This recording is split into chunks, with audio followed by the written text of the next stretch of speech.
Bonjour, aujourd'hui ce qu'on va voir c'est la correction d'un contrôle de première sur le chapitre du produit scalaire. Voilà. Donc il y a 6 exercices qui touchent un petit peu à toutes les définitions, un petit peu toutes les propriétés. Bien entendu, de savoir faire ça ne suffit pas forcément à savoir faire tous les exercices sur les produits scalaires, mais en tout cas ça permet d'en faire une bonne partie. On y va! Alors, dans ce premier exercice, on nous demande de déterminer des produits scalaires, ici BC scalaire DF et DA scalaire BA, sachant qu'on a la figure devant nous ici, on a un quadrillage formé avec des carrés. On nous dit que l'unité, c'est le carreau. Donc ça veut dire qu'un côté d'un petit carré mesure une unité. Ici, du coup, eh bien, on va observer la figure et on va devoir calculer BC scalaire DF. Alors quand vous avez une figure comme ça avec des carreaux, les premières choses qui doivent vous venir à l'idée, c'est soit j'ai un repère et dans ce cas-là, je vais pouvoir fonctionner avec des coordonnées, soit j'utilise simplement la définition du produit scalaire avec les projetés orthogonaux. Donc je vais rappeler cette définition et ensuite on va l'utiliser. Alors, lorsque j'ai deux vecteurs, un vecteur AB et un vecteur CD, eh bien pour calculer le produit scalaire de AB scalaire CD, je peux utiliser la méthode dite des projetés orthogonaux. C'est-à-dire que je vais projeter orthogonalement un vecteur sur la droite qui porte le deuxième vecteur. Vous voyez ici, par exemple, j'ai choisi de projeter le vecteur CD sur la droite AB. Alors, comment on projette orthogonalement le vecteur CD sur la droite AB? Eh bien, en fait, on va projeter les extrémités du vecteur. Donc, l'origine, le point C, on va le projeter orthogonalement. Ça veut dire quoi, projeter orthogonalement? Ça veut dire qu'on va le jeter sur la droite. Et en fait, ici, on va faire en sorte d'avoir un angle droit. Donc, on dit qu'on l'a projeté orthogonalement, puisqu'il y a l'angle droit qui est là. On a projeté C, donc je peux appeler ce point-là I, par exemple. Ici, je peux projeter le point D de la même manière. Donc, je fais bien attention à avoir un angle droit pour qu'ici se situe le projeté orthogonal de ici mon extrémité D. Et donc ici, on va avoir un autre point que je peux appeler J. Dans ce cas-là, faire le produit scalaire de AB avec CD, cela revient à faire le produit scalaire de AB avec le vecteur projeté qui est le vecteur IJ. Donc en fait, AB scalaire CD est en fait égal à AB scalaire IJ. Alors ensuite, on peut se poser la question, bah oui, mais je suis peut-être pas plus avancé, c'est-à-dire que maintenant que je voulais calculer un produit scalaire, je l'ai remplacé par un autre. Donc bon, on pourrait dire que finalement, on ne s'en est pas sorti. Mais maintenant qu'on a projeté le vecteur CD sur la droite AB, eh bien, on se retrouve avec un produit scalaire avec deux vecteurs AB et IJ qui sont désormais collinéaires. Co, c'est même, donc c'est qui partagent la même direction. Collinéaire. Et donc, ces deux vecteurs maintenant qui partagent la même direction, eh bien, il faut regarder s'ils ont le même sens ou pas. Ici, AB et IJ ont le même sens, vous voyez, ils partent tous les deux par là-bas, le sens de la flèche. Et donc, ça veut dire que dans ce cas-là, le produit scalaire va être égal tout simplement à la multiplication des normes des deux vecteurs, c'est-à-dire de la longueur AB avec la longueur IJ. Alors ça, c'est le cas où les deux partent dans le même sens. Si jamais les deux vecteurs partent en sens inverse, c'est-à-dire qu'il y en a un qui part par là et l'autre qui prend le sens opposé qui part par là, eh bien dans ce cas-là, on refera le même calcul, AB fois IJ au niveau des longueurs, donc des normes des vecteurs AB et IJ, mais on rajoutera un moins au résultat. Voilà pour le calcul. Maintenant, on l'applique sur notre figure. Donc maintenant, si je veux calculer le produit scalaire BC scalaire DF, ce qui m'est demandé dans le petit a dans cet exercice 1, j'observe la figure. Donc ici, tout mon quadrillage est fabriqué à partir de carrés. Donc j'ai des angles droits. Ici, on m'a dit BC scalaire DF, ça veut dire que soit, en utilisant cette méthode, soit je vais projeter le vecteur DF sur la droite BC, soit je vais projeter le vecteur BC sur la droite DF. Vous avez le droit de choisir entre ces deux possibilités. Alors moi ici, j'ai la droite BC que j'observe comme ça, et j'ai la droite DF que j'observe qui est comme ça. Alors il va être plus facile pour moi de projeter le vecteur BC sur la droite DF, puisque en fait projeter le vecteur BC, ça revient à projeter le point B et le point C. Donc projeter le point B orthogonalement sur la droite DF, eh bien c'est faisable car ici vous voyez on a déjà un angle droit. Ensuite projeter le point C sur la droite DF, eh bien c'est faisable car ici on a encore un angle droit. Donc finalement, ici, je vais pouvoir, à la fin, le but, quand vous faites vos projections, ça va être de pouvoir trouver les normes des deux vecteurs. Donc ici, le plus simple, ce serait de projeter le vecteur BC sur la droite DF. Et comme ça, on pourra lire ici la norme du nouveau vecteur, du vecteur projeté, ainsi que la norme du vecteur DF. Donc on va faire ça tout de suite. Pourquoi est-ce qu'on ne projetterait pas DF sur la droite BC? C'est censé nous donner le même résultat. Mais ça n'est pas très pratique, puisque si vous projetez le point D sur la droite BC, déjà ça va être compliqué de savoir où il se trouve précisément pour former un angle droit. Pareil pour le point F ici. Si je le projette sur la droite BC, ça va être compliqué de savoir où il se trouve exactement pour obtenir un angle droit. Donc déjà, on va avoir du mal à identifier les projetés orthogonaux de D et de F sur la droite BC. Donc si on a du mal à les identifier, ça va être encore plus compliqué après de trouver la norme du vecteur projeté. Donc on va utiliser, je répète une dernière fois, la projection du vecteur BC sur la droite DF. Alors, je vais donc devoir multiplier la norme du vecteur projeté. Alors, le vecteur projeté, regardez, le vecteur BC est ici. Donc, le vecteur projeté sur la droite DF, B va se projeter en F et C va se projeter en ce point-là. Donc, la norme, vu qu'on a dit que l'unité, c'était le carreau, ça va être 1, 2, 3, 4, 5, 6 pour la norme du vecteur projeté. Ensuite, il me faut la norme de DF. 1, 2, 3, 4, 5, 6, 7. Donc, le projeté a pour norme 6, le vecteur DF a pour norme 7. Donc, je sais déjà que le résultat, ça va donner 6 fois 7. Maintenant, la question, c'est est-ce que le vecteur projeté et le vecteur DF étaient collinaires de même sens ou de sens opposé? Le vecteur BC, vous voyez, il part de B et il se termine en C. Donc, le vecteur projeté va partir du projeté de B, c'est-à-dire de F, pour terminer ici au projeté de C. Donc finalement, son sens, c'est partir vers la droite de votre écran. Alors que le vecteur DF, lui, part vers la gauche. Ils sont donc de sens opposé et je dois donc rajouter un moins au résultat du calcul. Cela me donne donc moins 42 pour le petit a. Pour le petit b, on me demande de calculer le produit scalaire de dA avec BA. Donc dA, je l'identifie, c'est le vecteur qui part de D qui termine en A ici. Et BA, c'est le vecteur qui a pour origine B et pour extrémité A. Donc il y a DA comme ça. Voilà. Et vous avez BA qui est comme ça. Donc il va falloir projeter l'un des deux vecteurs sur la droite qui porte le second. Alors, c'est un petit peu pareil que pour le petit a, il faut choisir correctement puisque la difficulté ne va pas être la même suivant que vous projetez DA sur BA ou BA sur DA. Alors, si vous projetez sur BA, qu'est-ce qui va se passer? Si vous projetez sur BA, il faut chercher le projeté orthogonal de D sur la droite BA. Donc, le projeté orthogonal de D sur la droite BA, eh bien, on le jette sur la droite BA en formant un angle droit, on arrive au point F. Donc le projeté de D sur la droite BA, finalement, c'est le point F. Le projeté de A, A en fait, il a comme particularité d'être déjà sur la droite BA, donc son projeté, c'est lui-même. Donc finalement, le vecteur DA se projette sur la droite BA en le vecteur FA. Donc finalement, le produit scalaire de DA avec BA devient le produit scalaire du vecteur FA avec BA. Alors vous pourriez dire, bah oui, mais pourquoi on n'a pas écrit le nouveau produit scalaire dans l'exemple d'avant? Dans l'exemple d'avant, je n'avais pas de nom pour le point qui était le projeté orthogonal de C sur FD. Donc, vous pouviez lui donner un nom éventuellement, et dans ce cas-là, vous utilisez la formule. S'il n'y a pas de nom, vous pouvez directement remplacer par les normes des vecteurs. Alors du coup, ici, je me retrouve avec deux vecteurs FA et BA, donc FA et BA, qui sont collinéaires, donc qui partagent la même direction, par contre qui sont de sens opposé, qui sont de même sens. Vous avez FA qui part vers le bas sur mon écran, et BA qui part également vers le bas de mon écran. Donc je vais devoir multiplier leurs normes, c'est-à-dire la longueur FA avec la longueur BA. Alors c'est pareil, vous auriez pu directement les calculer. Et je ne rajoute pas de moins puisqu'ils sont tous les deux de même sens. Ça me donne donc FA, désormais je compte les carreaux, donc 1, 2, 3, 4, 5, 6, 7. 7 pour FA.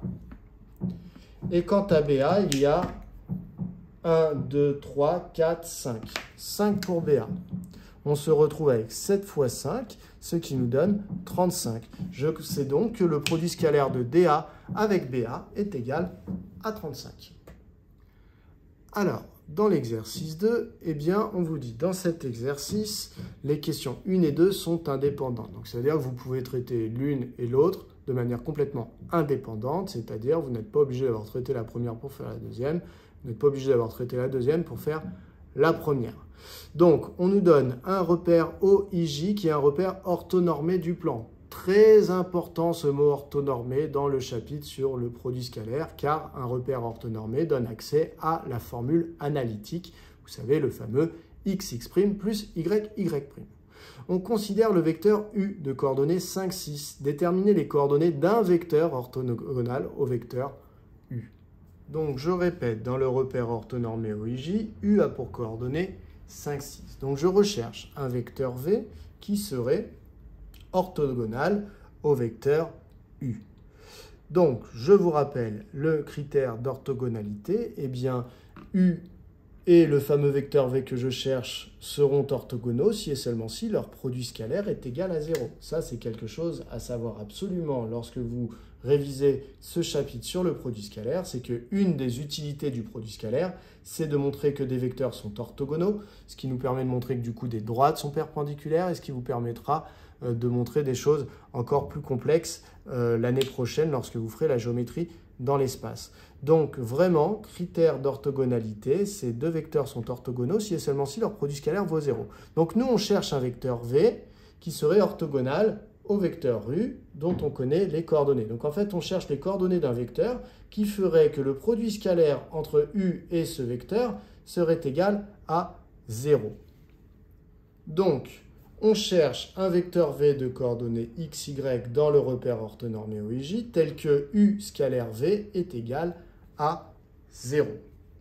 Alors, U scalaire V égale 0. Eh bien, comme nous sommes dans un repère orthonormé, eh bien, nous pouvons appliquer la formule analytique du produit scalaire. Tout ce qui est analytique, ça veut dire qui fait intervenir des coordonnées.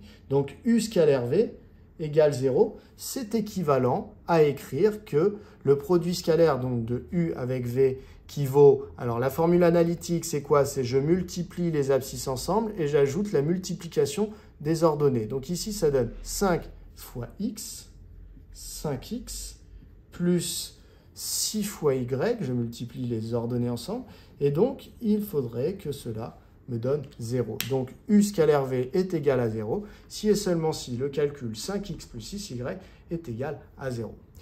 Moi, on ne me demande pas de trouver tous les vecteurs orthogonaux au vecteur U, et d'ailleurs, ça pourrait être un petit peu compliqué à exprimer, on peut le faire, hein, mais... Puisque, en fait, déjà, il faut avoir conscience que quand vous avez un vecteur U, eh bien, des vecteurs qui sont orthogonaux au vecteur U, il y en a déjà une infinité. Et oui, orthogonaux, ça veut dire qu'ici, grossièrement parlant, on a un angle droit qui est formé par les représentants des vecteurs de même origine ici. Et du coup, ça veut dire que si vous en avez un qui serait le vecteur V ici, eh bien, en le multipliant par exemple par 2, vous en obtenez un nouveau qui est encore orthogonal. Et en multipliant par 3, c'est pareil. Et en multipliant par 4, c'est pareil. Donc à chaque fois, vous obtenez un nouveau vecteur qui est encore orthogonal à U. Donc en fait, des vecteurs orthogonaux à U, il y en a une infinité. On vous en demande un. Donc on vous demande de trouver un X et un Y qui vont faire que, eh bien, ça donnera bien 0 pour le calcul. Alors là, c'est à vous de choisir, en fait. Vous pouvez choisir le x que vous voulez, et ensuite, ça va vous donner une équation qui vous trouvera le y qui sera associé au x que vous avez choisi vous. Et puis, si votre voisin choisit une autre valeur pour x, donc pour l'abscisse du vecteur v, eh bien, il va trouver, grâce à l'équation, la valeur du y qui va avec le x qu'il avait choisi. Donc voilà, donc c'est à vous de choisir ce que vous voulez. Alors, traditionnellement, ici, quand vous avez deux vecteurs, on peut tout simplement intervertir le 5 et le 6 et rajouter un moins. Bon, si vous ne voyez pas de quoi je parle, je vais faire les choses un petit peu naïvement. Donc, je vais choisir, par exemple, pour x, je vais choisir 1. Donc, je vais choisir un vecteur qui a pour abscisse 1. Donc, je vais dire pour x égale 1, eh bien, 5 fois 1 plus 6y égale 0. C'est donc équivalent à dire que 5 plus 6y égale 0. C'est donc équivalent à dire que 6y égale moins 5. C'est donc équivalent à dire que, y, pardon, je vais me débarrasser d'ici, je vais diviser par 6 des deux côtés, que y est égal à moins 5 divisé par 6. Donc ça veut dire que si vous choisissez pour x la valeur 1, vous allez automatiquement devoir mettre, ça c'est obligatoire, la valeur pour y qui sera moins 5 sixièmes. Si vous aviez choisi pour x une autre valeur, par exemple 2, vous auriez trouvé un autre y et donc vous auriez dû mettre le y que vous avez trouvé ici. Donc moi je vais conclure. Donc le vecteur v qui a pour coordonnées, donc moi j'avais choisi 1 pour x et donc ce qui est imposé une fois que j'ai choisi x, c'est le y. Donc moins 5 sixièmes est un vecteur. Ça n'est pas le seul, j'insiste bien là-dessus. Orthogonal à U. Alors là, dès que vous multipliez par un nombre les coordonnées par le même nombre, l'abscisse et l'ordonnée de ce vecteur, vous obtenez un nouveau vecteur qui est orthogonal. Donc on peut en avoir avec des coordonnées qui ne soient pas comme ça des rationnels, des nombres rationnels. Voilà, on passe à la question suivante.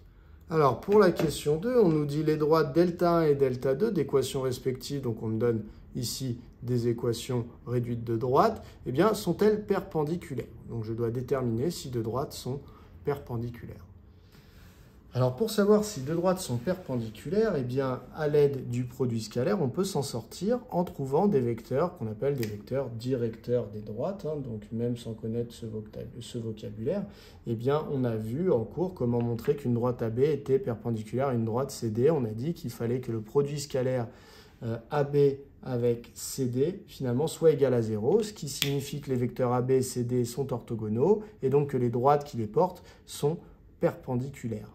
Donc, le but, c'est de trouver un vecteur qui dirige la première droite, un deuxième vecteur qui dirige la deuxième droite, et de regarder si le produit scalaire de ces vecteurs vaut 0. Si oui, les vecteurs étaient orthogonaux et donc les droites étaient perpendiculaires, et sinon, les vecteurs n'étaient pas orthogonaux et les droites ne sont pas perpendiculaires. Petit rappel, quand on a une équation réduite de droite sur la signification du coefficient directeur et de l'ordonnée à l'origine. L'ordonnée à l'origine, vous pourrez la lire ici, c'est le point d'intersection entre, c'est l'ordonnée, pardon, du point d'intersection entre la droite d'équation y égale mx plus p et l'axe des ordonnées. Ici, elle se situe à l'ordonnée p. Quant à m, le coefficient directeur, eh bien, je vous rappelle que sa signification sur le graphique, c'est que lorsque l'on se décale de une unité en abscisse, eh bien, le coefficient directeur, s'il est positif, on va monter, s'il est négatif, on va descendre, mais ici, en tout cas, on va monter de m, ou sinon, on descendra, alors négativement, de moins m. Donc, finalement, le coefficient directeur, ici, vous donne une information sur un vecteur directeur, puisque finalement, regardez, 1 et m sont les coordonnées du vecteur qui se situe entre les deux points de la droite que vous avez considérés ici. Donc, ça veut dire que 1m, quand vous avez une équation de droite qui s'écrit sous la forme y égale mx plus p, 1m est un vecteur qui dirige la droite.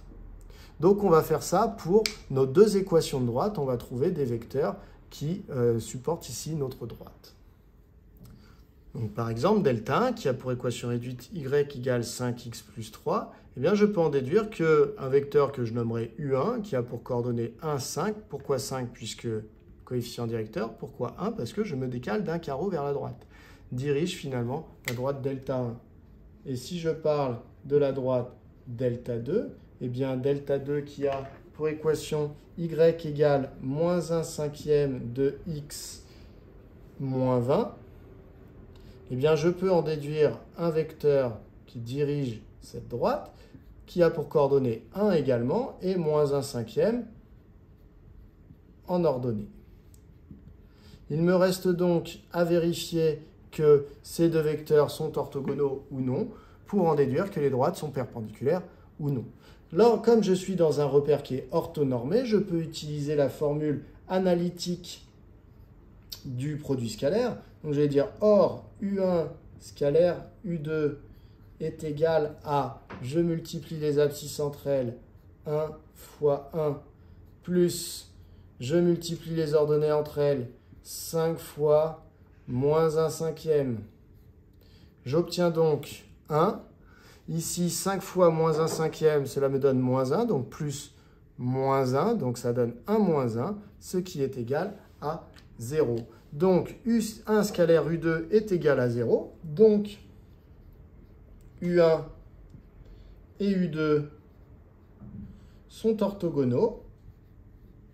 Et comme ils sont orthogonaux, eh bien, ça veut dire que les droites delta 1 et delta 2 qu'ils dirigeaient, eh bien, sont perpendiculaires. Donc, delta 1 et delta 2 sont perpendiculaires.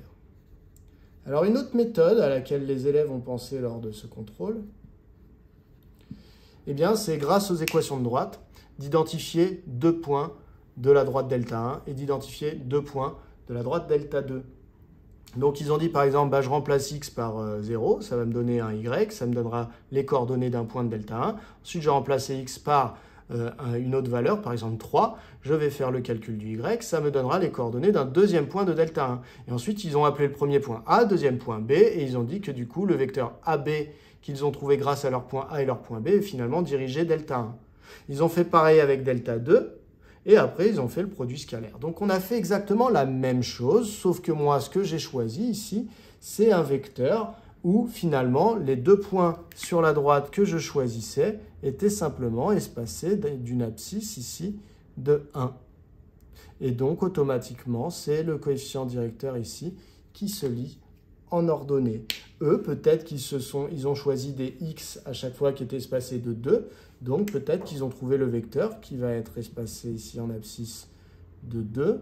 Et donc, qui en ordonnée, eh bien, ils vont trouver 2 fois la valeur de m. Alors, ils s'en sont rendus compte ou pas, je ne sais pas trop. Mais en tout cas, c'est une méthode qui fonctionne bien. Le vecteur de coordonnées 2 de m, eh bien, dirige également delta.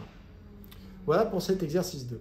On arrive à l'exercice 3. Donc, dans l'exercice 3, c'est une démonstration de cours. Donc, on admet les propriétés suivantes pour tout vecteur U, V, W du plan. Alors voilà, on rappelle des petites propriétés, que U scalaire V est égal à la norme de U fois la norme de V si jamais U et V sont collinéaires et de même sens. Ensuite, la commutativité du produit scalaire, c'est-à-dire que U scalaire V est égal à V scalaire U. Et ensuite, la distributivité ici, qui dit que U scalaire V plus W est égal à U scalaire V plus U scalaire W. Voilà.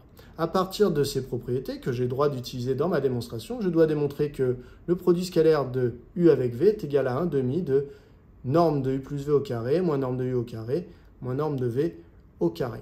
Alors, une des manières de faire, ça n'est pas la seule, mais c'en est une, et c'est celle qu'on a vue nous en cours et celle qui est préconisée par le programme officiel, c'est de partir du développement de U plus V, de norme de U plus V au carré. Alors, on va essayer de revoir les étapes très proprement pour que vraiment vous ayez tout bien compris ce qu'on est en train de faire. Alors, la norme de U plus V au carré, dans un premier temps, si je détaille tout, eh bien c'est égal à la norme de U plus V multipliée par elle-même, multipliée par la norme de U plus V. Donc en fait, j'ai la norme du même vecteur, le vecteur U plus V, que je multiplie par elle-même. Ici, je vous rappelle la formule qui est ici. La première, c'est que si jamais U et V sont des vecteurs qui sont collinéaires de même sens, finalement, quand je multiplie les normes, ça revenait à écrire le produit scalaire. Alors là, U et V ne sont pas les U et V qui sont là. Là, en fait, le U est joué par U plus V et le V est joué également par U plus V. Donc, ici, j'ai deux vecteurs U plus V qui sont les mêmes, donc forcément, ils sont collinéaires et de même sens. Donc, la formule s'applique. Donc, la multiplication de leurs normes vaut en fait leur produit scalaire. Donc, multiplication de la norme de U plus V avec la norme de U plus V, ça donne donc le produit scalaire de U plus V avec U plus V. Donc, finalement, c'est ce qu'on appelle le carré scalaire. Eh bien, cela nous donne le produit scalaire entre U plus V et U plus V. Alors attention, des erreurs qu'on voit souvent, c'est d'écrire ici une multiplication. Ça n'est pas, vous ne pouvez pas noter le produit scalaire avec une multiplication. Voilà. La multiplication est réservée notamment quand on multiplie des nombres ou des fonctions, etc., mais pas pour un produit scalaire. Donc, point obligatoire. Maintenant, on peut utiliser les formules qui sont ici, c'est-à-dire la distributivité. Alors ici, vous voyez, je vous ai écrit la distributivité ici par le vecteur de gauche, donc U scalaire V plus U scalaire W. Ici, on a de la double distributivité, mais ça fonctionne exactement de la même manière, dans la mesure où j'ai autorisé ici à commuter les vecteurs. De toute façon, vous le faites tout à fait naturellement, c'est-à-dire qu'ici, on va double distribuer ici nos vecteurs. Donc, U scalaire U. U scalaire U. Plus U scalaire V. U scalaire V. Plus V scalaire U. Donc, V scalaire U. Plus V scalaire V. Donc, V scalaire V. Ici, je m'aperçois que j'ai U scalaire U, donc un vecteur scalaire lui-même. Je peux à nouveau ici appliquer la première propriété qui dit que quand U et V sont des vecteurs collinéaires de même sens, eh bien, il suffit de multiplier leurs normes pour obtenir le produit scalaire. Ici, finalement, U et V, vu que c'est le même vecteur, bah, par définition, c'est des vecteurs qui sont collinéaires, U et U, et qui sont de même sens. Donc, U scalaire U est égal finalement à la norme de U fois la norme de U. Donc, c'est égal à la norme de U fois la norme de U, ce qui va nous donner la norme de U au carré à l'étape d'après, plus, ici, j'ai U scalaire V, et je me rends compte qu'ici, j'ai V scalaire U. La deuxième propriété ici me dit que U scalaire V est égal à V scalaire U, que je peux commuter les deux vecteurs dans un produit scalaire. Donc, finalement, V scalaire U, je vais l'écrire U scalaire V. Plus V scalaire V, bah, c'est comme pour U scalaire U. C'est le même vecteur, donc a fortiori, V et V sont collinaires et de même sens. Donc ça me donne norme de V fois norme de V. Voilà. Qu'est-ce que j'obtiens ici? J'obtiens donc la norme de U au carré, plus donc 2 fois le produit scalaire de U avec V, plus la norme de V au carré. Alors on accepte que vous alliez un petit peu plus vite dans les étapes. Moi, je vous ai fait toutes les étapes pour que vous puissiez suivre tranquillement. Alors, maintenant, nous, ce qu'on voulait, c'était cette écriture-là du produit scalaire. Donc, je vais essayer d'isoler U scalaire V, qui se situe ici dans mon expression. Et je vais essayer de retrouver, du coup, ce que je voulais obtenir. Donc, ici, c'était norme de U plus V au carré, qui est égal à ça. Je vais donc isoler U scalaire V, afin de l'exprimer en fonction des trois normes qui sont ici. Donc, U scalaire V. Je vais donc écrire donc. Alors, si vous voulez, on peut commencer par isoler 2U scalaire V. Comme ça, ce sera peut-être plus simple. 2U scalaire V est donc égal à. Alors, j'ai norme de U plus V au carré. Ensuite, je vais transposer la norme de U au carré. Donc, je vais retirer norme de U au carré des deux côtés, membre de gauche, membre de droite. Donc, je vais me retrouver avec moins, donc moins norme de U au carré, moins norme de V au carré. Et donc, je vais obtenir que U scalaire V est égal à 1 demi de ce calcul-là. Donc, U scalaire V est égal à 1 demi de norme de U plus V au carré moins norme de U au carré moins norme de V au carré. Et on a fini la démonstration de cet exercice 2. De cet exercice 3, pardon. Voilà. On a obtenu ce qu'on voulait. On peut donc passer à l'exercice 4. Alors, pour l'exercice 4, on nous dit soit ABC un triangle tel que AB vaut 4, BC vaut 9, AC vaut 10. Calculer le produit scalaire BA scalaire AC. Alors, j'ai refait la figure ici. Une figure, hein, elle n'est pas aux dimensions exactes, mais en tout cas, voilà, elle mérite d'exister. Donc, j'ai un triangle ABC, j'ai indiqué les longueurs de côté qui m'étaient proposées dans l'exercice. Déjà, première chose, donc là, vous voyez ça, mais c'est parce que je l'écris un petit peu à l'avance, mais on nous demande le calcul d'un produit scalaire, BA scalaire AC. Première chose, observez que vous avez une figure dans laquelle vous connaissez les longueurs des côtés d'un triangle. Donc, ça veut dire que vous, ce que vous connaissez, des longueurs de segments, il faut les interpréter, quand on est dans le chapitre sur les produits scalaires, comme étant des normes de vecteurs. Vous voyez, 4, par exemple, c'est la longueur du segment AB, mais c'est en fait la norme du vecteur AB. 9, c'est la longueur du segment BC, mais c'est en fait la norme du vecteur BC, ou du vecteur CB d'ailleurs. 10, c'est la norme du vecteur AC ou du vecteur CA. Et donc voilà, en fait, on nous a donné 3 normes de vecteurs. Donc, on va plutôt se diriger vers ces définitions-là du produit scalaire. Soit on va dire que U scalaire V, c'est égal à ça, soit que U scalaire V est égal à ça. Pourquoi? Parce que ces deux définitions ici font intervenir uniquement des normes de vecteurs. Donc finalement, potentiellement en connaissant 3 longueurs sur la figure, ça peut peut-être nous donner les 3 normes qu'il nous faut. Alors, le problème, c'est que ces deux petites formules, on a souvent un petit peu de mal à choisir entre les deux et à savoir laquelle va nous servir. La grosse différence, c'est quoi? Eh bien, elle est ici. C'est que là, on a la norme de U plus V, alors que là, on a la norme de U moins V. Alors oui, il y a des problèmes avec les signes moins et tout, ce n'est pas les seules choses qui changent. Mais pour faire le calcul, regardez, il y a des choses. Pour faire ce calcul-là, j'ai besoin de la norme de U et de la norme de V. Bah oui, mais là aussi. Donc, la seule chose qui change réellement dans ce dont j'ai besoin, c'est soit j'ai besoin de la norme de U plus V, soit j'ai besoin de la norme de U moins V. Alors, imaginons qu'on utilise la première formule. Qu'est-ce que cela va nous donner? Eh bien, BA scalaire AC, donc BA, c'est U qui va jouer le rôle de BA et V qui va jouer le rôle de AC. Ça va donc nous donner BA scalaire AC va être égal à 1/2, alors je le fais au brouillon pour l'instant, de la norme de BA plus AC, puisque BA joue le rôle de U et AC le rôle de V, au carré, moins la norme de U, c'est-à-dire la norme de BA, au carré, moins la norme de AC au carré. Donc ça, c'est avec la première formule. Est-ce que je peux trouver ces 3 normes? Si oui, j'utilise cette formule, sinon j'utilise une autre formule.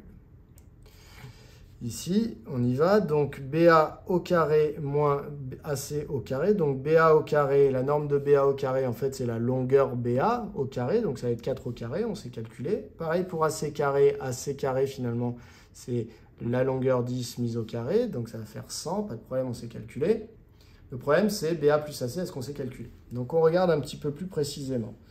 Donc déjà, il faut vous enlever de la tête que BA plus AC, le vecteur BA plus AC, quand on regarde sa norme, ben en fait, ça revient à faire la norme du vecteur BA plus la norme du vecteur AC. Ça, c'est complètement faux. Vous ne pouvez pas découper une norme quand c'est une somme à l'intérieur, en tout cas pas dans le cas général. Donc ici, BA plus AC, la relation de Schall nous dit que finalement, c'est égal au vecteur BC. Je répète, vecteur BA plus vecteur AC, finalement, on a eu le vecteur BC.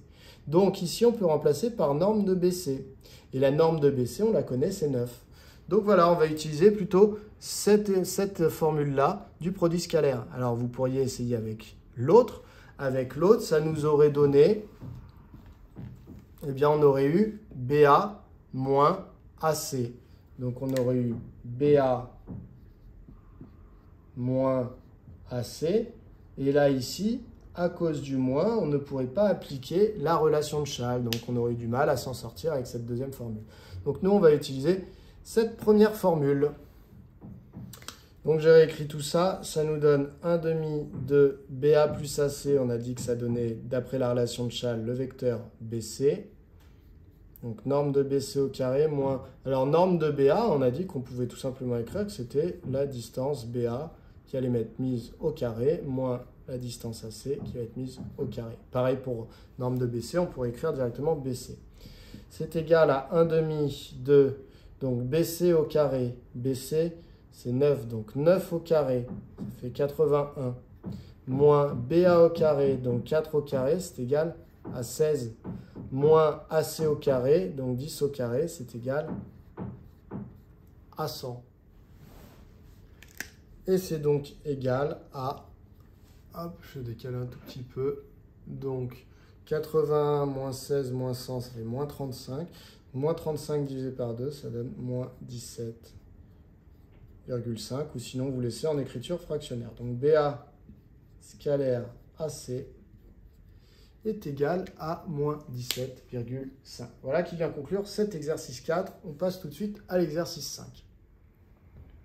Alors, pour l'exercice 5, ici, dans un repère OIJ, on considère les points A de coordonnées moins 4, 3, B de coordonnées 1, moins 3, C de coordonnées 4, 2. Donc ça sent quand même la formule analytique, puisqu'on est dans un repère orthonormé, qu'on a ici des coordonnées.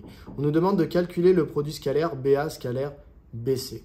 Donc, avec les informations que je viens de vous donner, on pense à la formule XX' plus Y, Y'.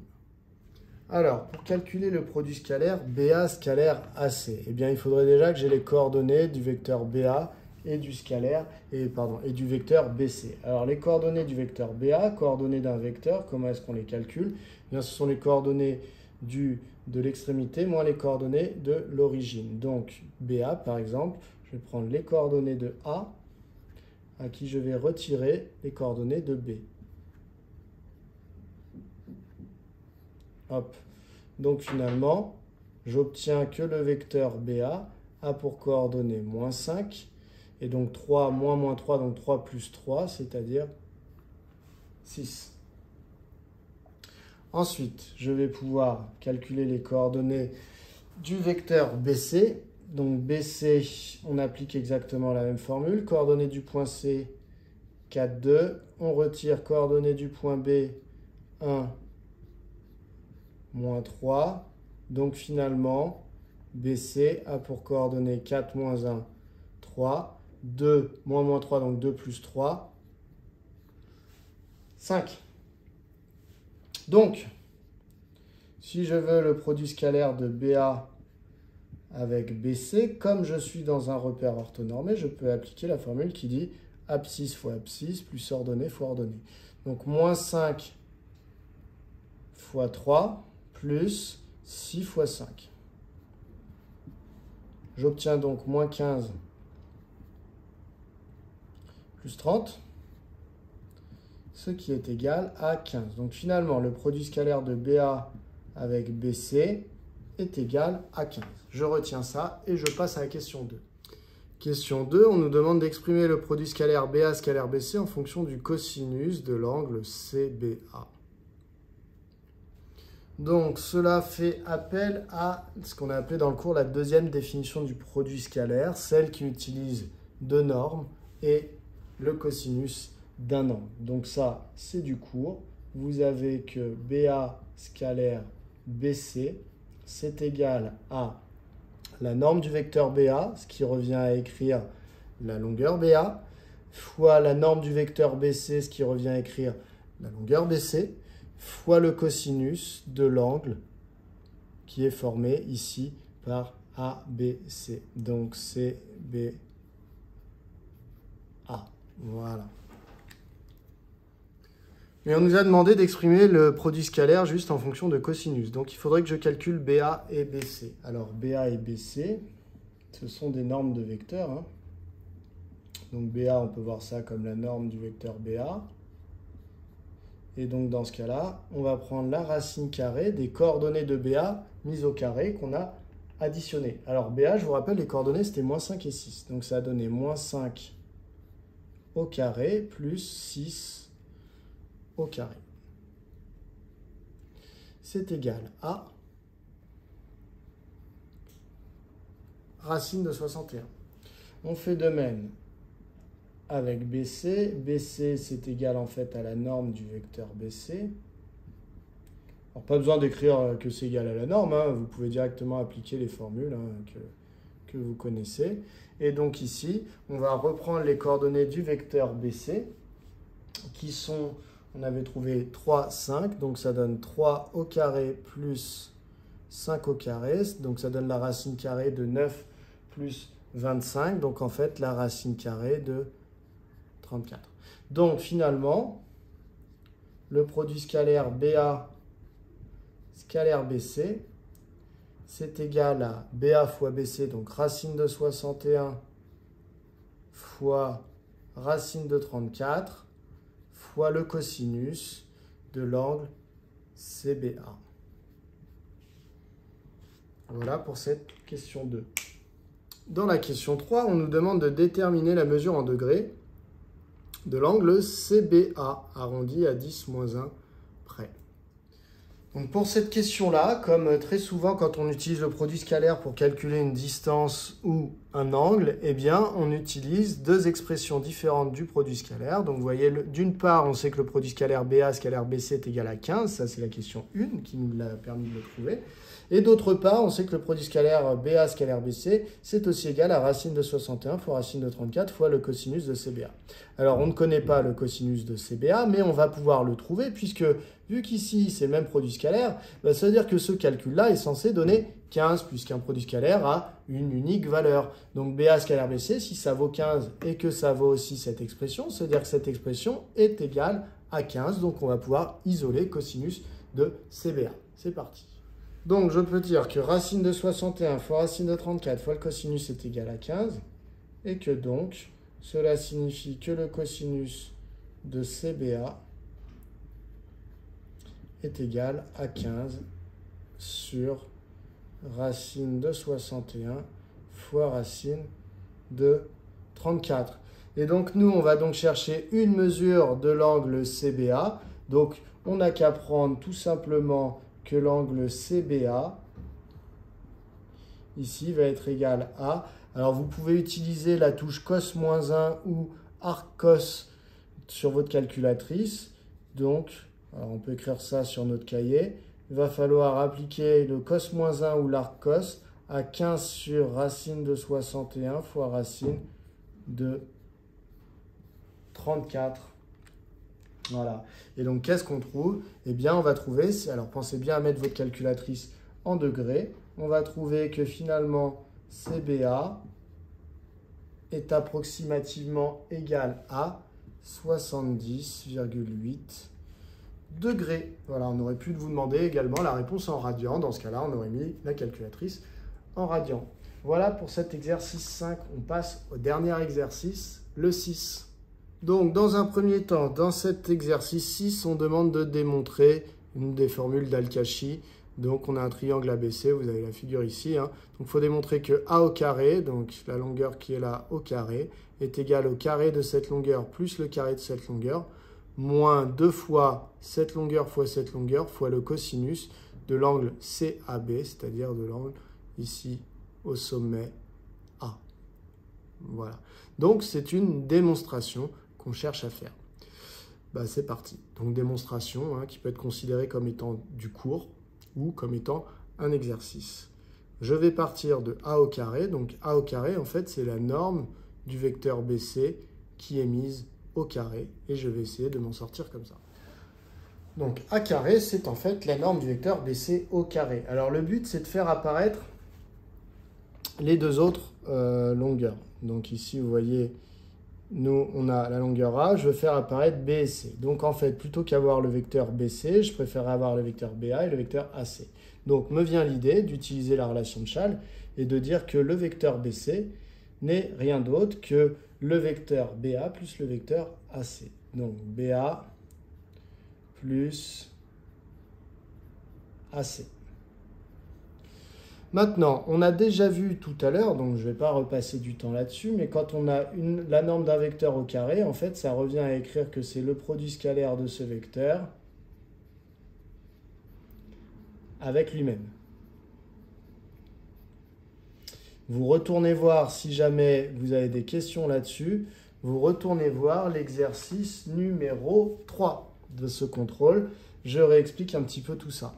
Ensuite, je peux donc ici développer, double distribuer ici mon produit scalaire. J'obtiens donc BA scalaire BA plus BA scalaire AC,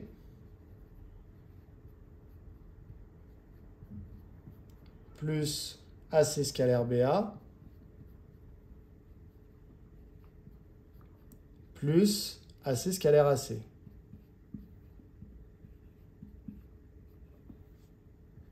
BA scalaire BA, donc un vecteur scalaire lui-même, pareil, on a déjà vu tout à l'heure, eh bien c'est finalement la norme du vecteur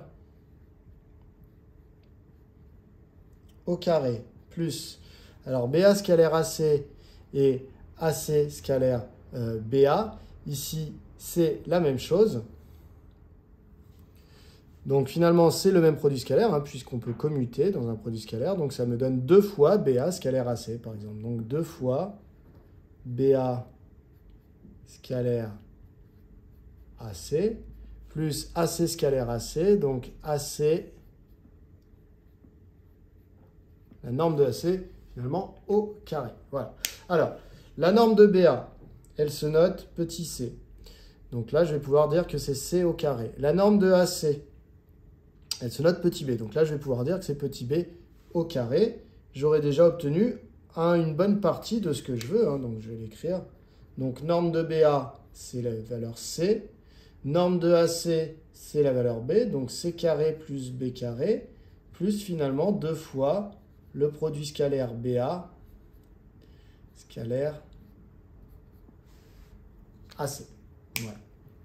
Et donc maintenant, on va vouloir calculer ce produit scalaire BA scalaire AC. Et donc ça devrait nous faire apparaître le BC, le moins B fois C fois le cosinus de CAB.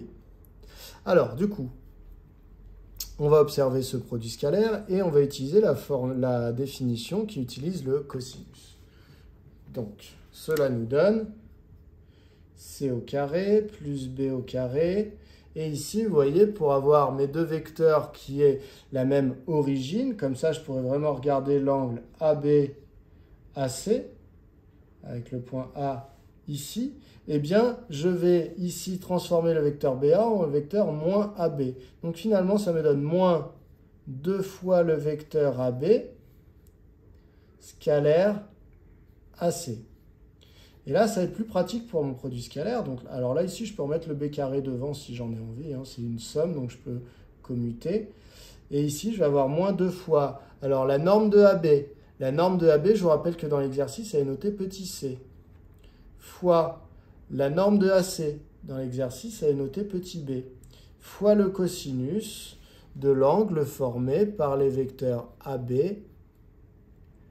AC. Donc ça, c'est l'angle orienté. Donc finalement, c'est le cosinus de l'angle CAB.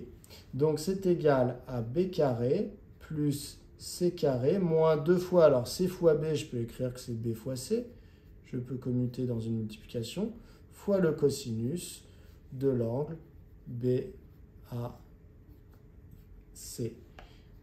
Et je viens de démontrer la formule d'Al-Kashi. Alors ici, j'ai dû faire la petite permutation de vecteur BA en vecteur moins AB, parce que sinon ici, je n'aurais pas obtenu l'angle ABAC, j'aurais obtenu l'angle BAAC.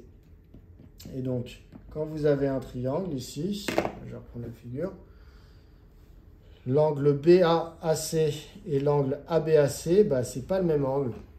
Donc BAAC, vous voyez, si je veux l'angle, eh bien, il faudrait que mes deux représentants partent du même point. Donc BA, il faudrait que je le fasse partir de A, donc il partirait comme ça. Et AC ici. Ça nous donnerait le grand angle qui est ici. Ça ne nous donnerait pas celui que nous, on veut, le petit ici. C'est pour ça que j'ai fait la petite gymnastique de transformer BA en moins AB. Parce que désormais, quand on a AB scalaire AC, l'angle ABAC, c'est bien le petit angle ici dont on parle à l'intérieur du triangle.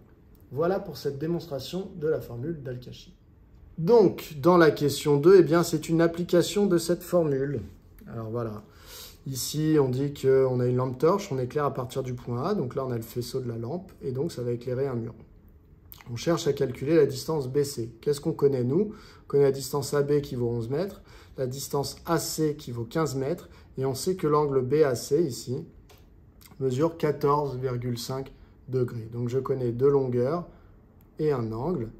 Donc finalement, j'ai besoin ici d'un formule d'Al-Kashi de 2 longueurs et d'un angle. Donc je vais utiliser ça pour calculer la dernière longueur du triangle ABC qui me manque. Donc j'applique la formule, je veux BC, ok, donc BC c'était petit a, donc j'applique la formule d'Al-Kashi.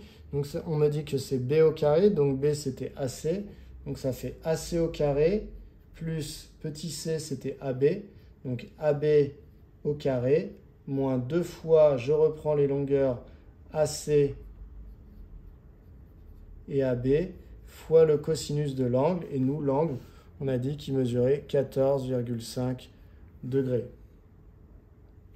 Donc finalement, ça nous donne AC dans l'énoncé, ça vaut 15 mètres, donc 15 au carré, plus 11 au carré, puisque AB mesure 11 mètres, moins 2 fois 15 fois 11, fois le cosinus de 14,5. Donc, au final, ça va nous donner... Donc, soit vous faites les calculs qui sont là, soit directement, vous pouvez en conclure que BC vaut la racine carrée de tout cela, donc de 15 au carré plus 11 au carré moins 2 fois 15 fois 11, donc 2 fois 15 fois 11, donc vous pouvez faire ce calcul, fois le cosinus de 14,5 degrés, donc moi je n'ai pas ma calculatrice, donc je ne vais pas faire le calcul, je vais avoir directement donc les réponses qu'on m'avait données ici, donc ça me donnait environ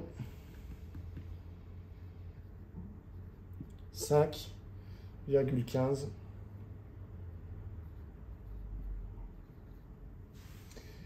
mètres. Voilà qui vient conclure ce contrôle. Voilà, on a fini. J'espère que vous avez tout bien compris. Il va y avoir une autre vidéo, je la mettrai en lien dès qu'elle sera faite, sur la correction d'un autre contrôle qui ressemble un petit peu à celui-là, avec 1 ou 2 petits exercices différents. Ça peut vous permettre de voir si finalement vous avez bien compris celui-là en révisant sur l'autre. À bientôt!